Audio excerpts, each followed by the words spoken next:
Yes, hello. I am Siobhan Horner. I am an author and I'm delighted to be participating in #whereiwrite. So come on in, let me show you around. As you can see from the no entry sign is that nobody else is allowed in this room usually apart from me, so you're very privileged to have a little view in.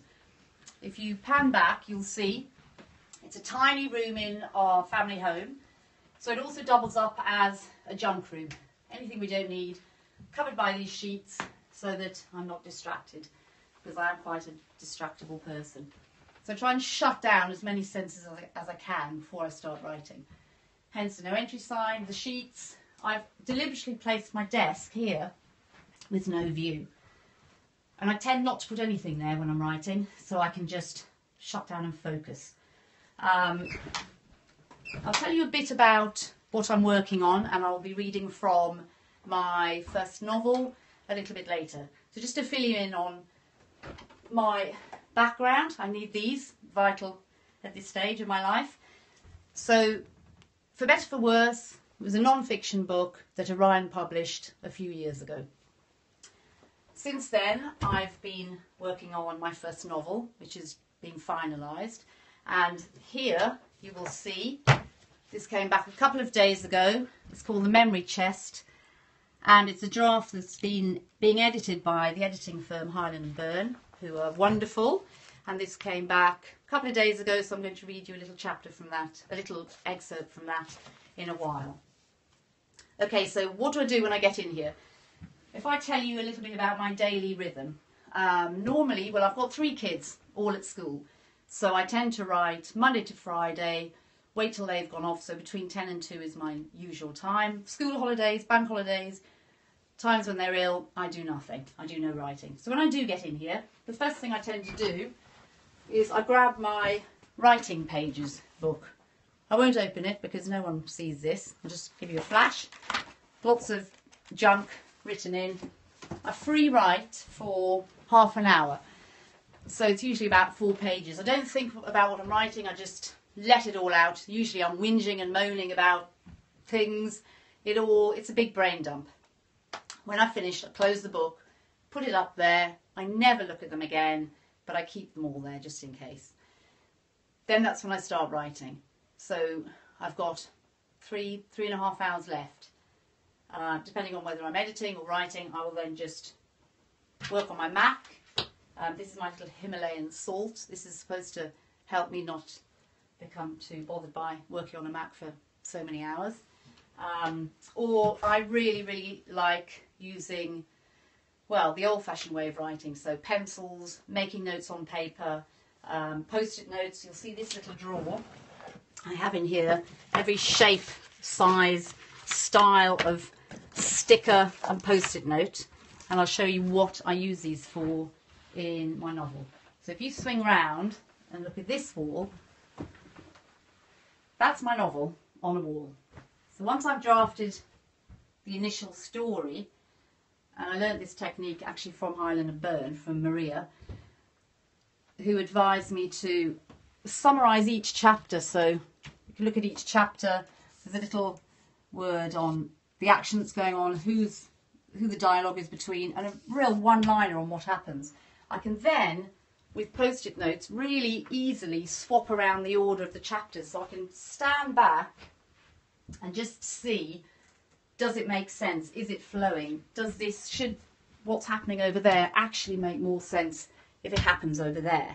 So I find that amazingly useful, and that has been up. You can see it's had several versions of it. I think this is the 2nd or 3rd version of this one that I've done.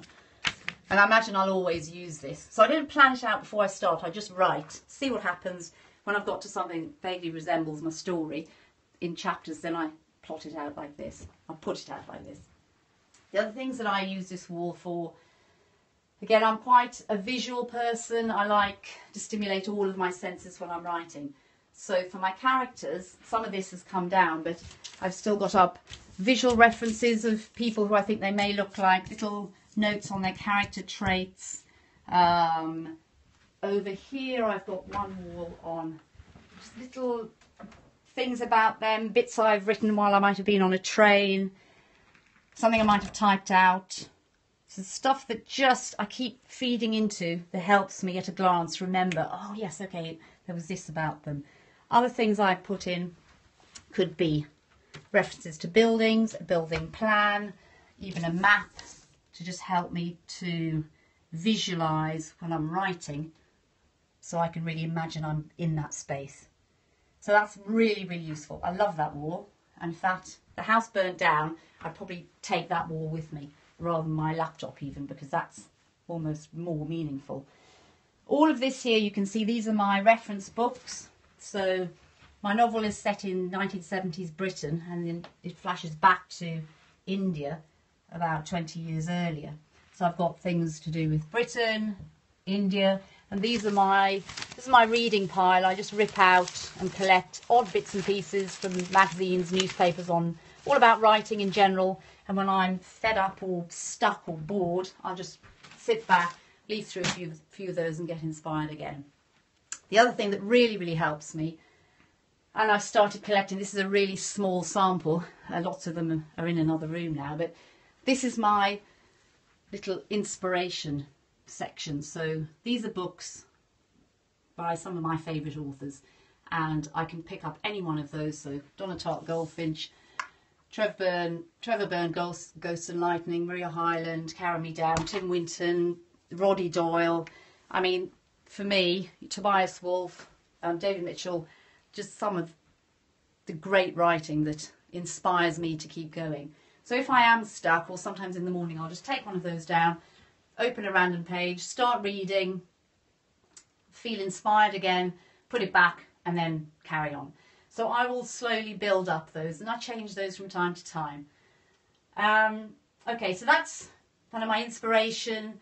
What I do now, just a little thing, which is sitting for 4 hours a day, especially during the winter, can get really, really, really cold. So I have a collection of random, pretty ugly jumpers here, and depending on my mood, I might wear 4 of them, pile them on. When it gets really, really bad, I put on these, my fingerless gloves, so I can carry on.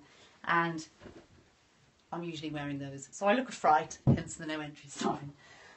Okay, so I think that's probably enough.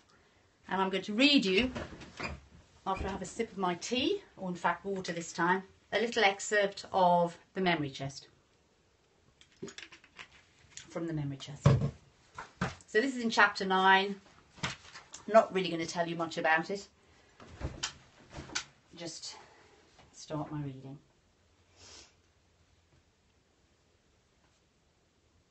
The conservatory. Of course. I'd taken my shoes off in the hallway, something Mum was always insistent on.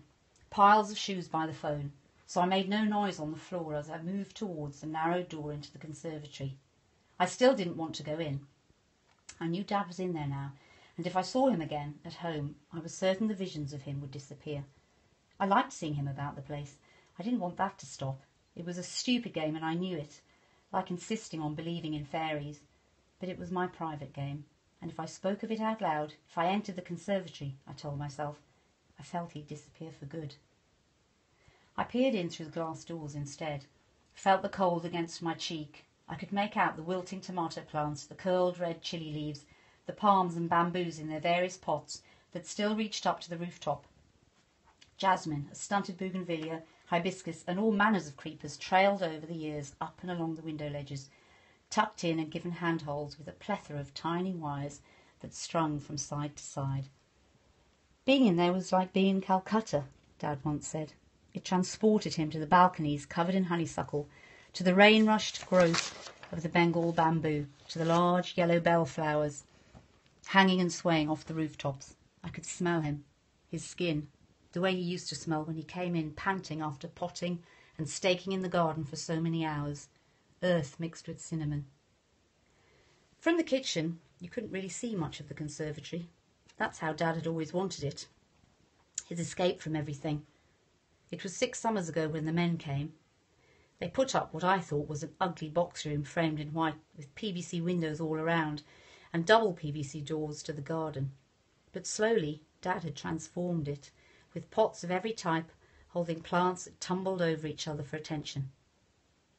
I heard a sound, like a dry leaf ticking against the glass. It made me draw back into the dark. I watched the slim door and the unmistakable bright green fronds of a banana plant pressed up against the glass. For an instant I thought it was another mind trick, that Dad was not dead, that he was in there pottering about. I could almost see him there, his caring hands brushing the leaves with milk, his keen eyes examining the underside of the fronds for insects.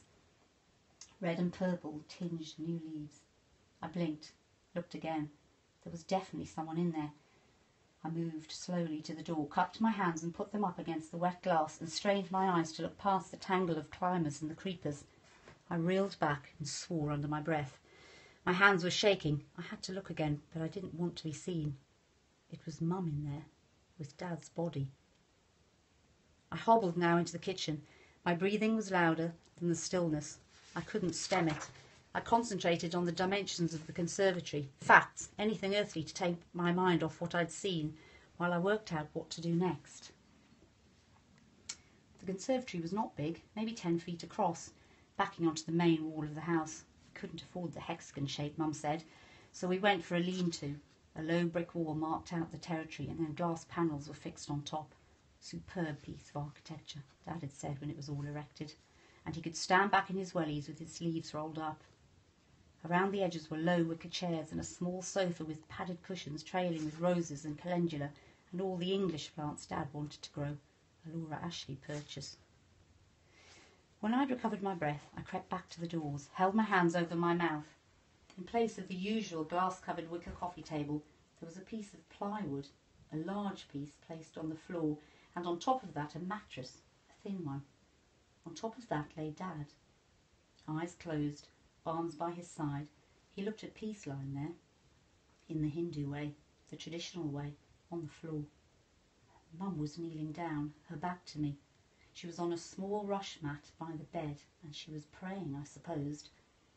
I stared at Dad's shoes, his special brown patent leather ones, the ones he saved for the hospital Christmas dinners when Mum would wear her brightest pink saris.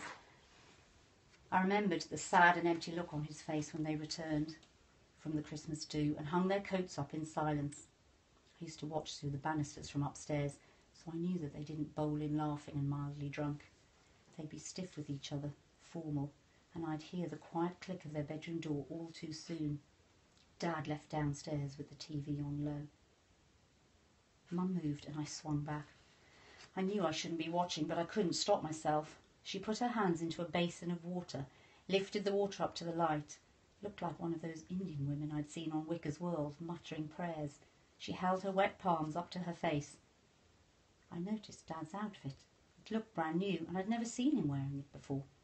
I imagined Mum hurrying down to Russell Street, leaving the house in her full-length khaki coat and slippers when she'd heard the news, too busy to call me herself, worrying about what the neighbours would think, seeing Dad in his old clothes, tripping over pavements, sweating when she arrived at the shop, selecting the white salwar kameez he was wearing now, the smart white cotton jacket with buttons of stretched organza and a gold trim. Mum pulled herself up on the wicker chairs, pulled out a paper bag, removed something. It looked like a sari, still shop-folded. Chundal and Son, Calcutta. I could just make it out on the brown paper bag. Best and finest selections. Mum sat in a paisley chair beside Dad, drew the blood-red sari out and allowed the folds to slip through her hands like water. It all changed the moment I stepped off that boat, she said, and it was a shock to hear her voice. She sat up, let the weight of the sari fall from her lap to the floor, pulling silky drapes of red and gold dripping from her hands to her feet. Staring at herself in the reflection in the glass, she wept, clutching the never-worn wedding sari. She had pulled down the blinds, then pulled the chair in front of the doors that led to the garden. Slowly she unbuttoned her Marks and Spencer skirt with her left hand, glanced over her shoulder towards the closed door, and stepped carefully out of her crumpled skirt, leaving it in a heap at her feet. As she flapped out the sari, the gold flecks caught the light and flickered. She tucked one corner of the sari into the top of her underslip and began to wind the full 3-metre length around her waist. No signs of childbearing, no stretch marks. Once, twice, 3 times the red swished and her body swayed as the sari enveloped her. At last she flicked the remaining couple of metres over her left shoulder. She turned on the light and seemed to examine her reflection in the window pane. Slowly she removed her hairpins, took off her bun and let her long dark hair fall over her shoulders. From the same bag she drew out a gold hand-woven purse. She traced a thick line of the soft kohl along the top and bottom of each eyelid, painted a dot of red in between her eyebrows, her butu. Holding the palms of her hands together, she stepped slowly back to the side of the mattress where Dad lay. She lifted her sari pleats and skirt, lowered her body down and sat on the mattress next to him, swung her legs around. She was lying next to him. She took his hand and she closed her eyes. I moved away from the door, slid soundlessly down the wall till I rested with my knees bent double. My body heaved with the loss of him.